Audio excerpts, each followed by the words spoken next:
বন্ধুরা, আজ আমি একটা ইউনিক রেসিপি নিয়ে হাজির হয়েছি। আর এই ইউনিক নাস্তাটা হলো সুজির কাকড়া পিঠা, যেটা বাইরে থেকে হবে ক্রিস্পি এবং ভেতর থেকে হবে পুরে ঠাসা, আর খেতে হয় অসম্ভব মজার। তো চলো এটার জন্য আমি কী কী উপকরণ নিয়েছি সেটা প্রথমেই জেনে নিই। তো প্রথমেই একটা গ্যাস ওভেনে কড়াই চাপিয়ে এর মধ্যে দিয়ে দেবো কোড়া নারকেল। তো এটা আমি রেডি করছি স্টাফিংটাকে। তো এরকমভাবে কিন্তু এটাকে কিছুক্ষণ আমি বেক করে নেব। দেন আমি এর মধ্যে মিষ্টি অনুযায়ী হাফ কাপ পরিমাণ দিয়ে দিলাম চিনি। এরপর এটাকে পুনরায় মিক্স করে নিলাম।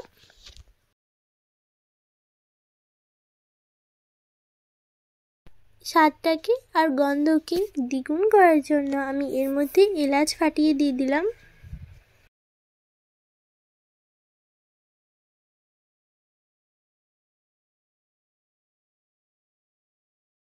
এরপরে ভালোভাবে মিক্স করে নিলাম। এরপরে আমার এই স্টাফিংটা কিন্তু রেডি। এরপর আমি ঢাকা দিয়ে দিলাম, আর এটাতে আলাদা করে জল মেশানোর কোনো প্রয়োজন নেই। এদিকে প্রথমে গ্যাস ওভেনে একটা কড়াই চাপিয়ে এর মধ্যে দিয়ে দিলাম জল। তো আমি এখানে 2 কাপ পরিমাণ জল অ্যাড করে এর মধ্যে দিয়ে দিলাম লবণ। এরপরে আমি এর মধ্যে ঘি ব্যবহার করেছি প্রায় 3 থেকে 4 চামচের মতো।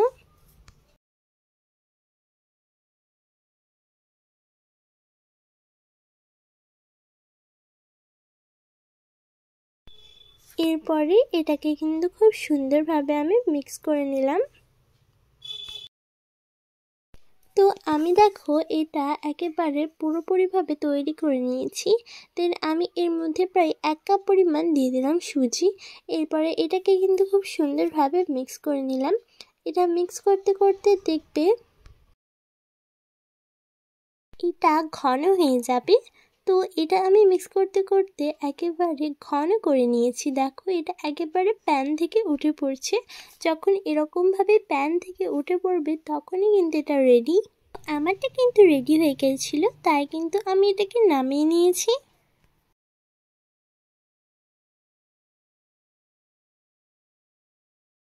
দেন এরপরে হাতে করে কিন্তু আমি মুথে নিচ্ছি।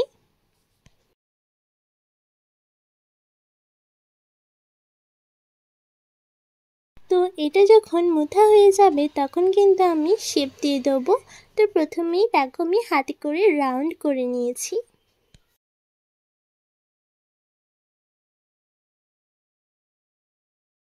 এরপরে রাউন্ড করার পর আমি এরকমভাবে হাতে করে একটু প্রেস করে করে খুব সুন্দরভাবে রাউন্ড শেপে বানিয়ে নেব। দেন এর মধ্যে স্টাফিংটাকে দিয়ে কিন্তু আমি এরকমভাবে রাউন্ড করে নিচ্ছি। এরকমভাবে সবগুলোকে বানিয়ে নিতে হবে। তো এরকমভাবে সবগুলোকে রাউন্ড রাউন্ড শেপে আমি কিন্তু বানিয়ে নিয়েছি। দেন এরপরে দেখো গ্যাস ওভেনে একটা কড়াই চাপিয়ে এর মধ্যে তেল দিয়ে দিয়েছি। দেন আমি একটা স্টিকের সাহায্যে এরকমভাবে ডিজাইন করে ঠিক এরকমভাবে ছেড়ে দিলাম। তো সবগুলোকে কিন্তু এরকম সুন্দর সুন্দর ডিজাইন করে কিন্তু আমি বানিয়ে নিয়েছি। এটা খুবই সহজ বানানো, আর এটা বাড়িতে কিন্তু সবারই ফেভারিট একটা রেসিপি। তাই একবার হলেও এটাকে ট্রাই করে দেখবে।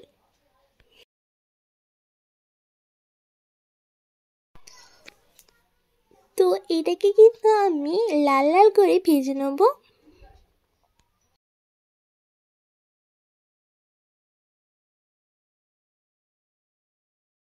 একটা চামচের সাহায্যে সবগুলোকে উল্টিয়ে লাল লাল করে কিন্তু আমি ভেজে নিচ্ছি।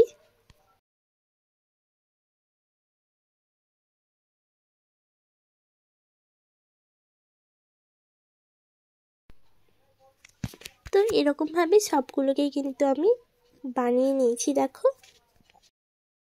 তো আমার সবগুলোই কিন্তু রেডি হয়ে গেছে, তাই আমি কিন্তু তেল ঝরিয়ে তুলে নিচ্ছি। এক এক করে খুব ভালোভাবে কিন্তু তেল ঝরিয়ে তুলে নিতে হবে বন্ধুরা।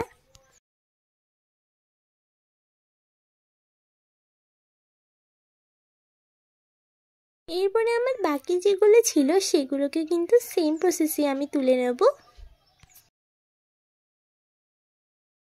তারপরে রেডি হয়ে গেল আমাদের এই স্ন্যাক্সটা, যেটা খেতে হয়েছিল দুর্দান্ত। আর দেখতেই পারছো যে কতটা পরিমাণ মুচমুচে হয়েছে। বাইরে থেকে যতটা মুচমুচে, ভেতর থেকে ততটাই কিন্তু পুড়ে ঠাসা। তাই বললে একবার হলেও কিন্তু এটাকে ট্রাই করে দেখো। তো আজকের মতো বিদায় নিচ্ছি। ভালো থাকবে, সুস্থ থাকবে, আর পরে ভিডিওটার জন্য অপেক্ষা করবে। যারা যারা আমার চ্যানেলটাকে এখনও পর্যন্ত সাবস্ক্রাইব করেনি তারা অতি অবশ্যই আমার চ্যানেলটাকে সাবস্ক্রাইব করে নাও, এবং পাশে থেকে একটা বেল আইকন আছে সেটা অবশ্যই ক্লিক করে দেবে অল নোটিফিকেশন সর্বপ্রথম পাওয়ার জন্য।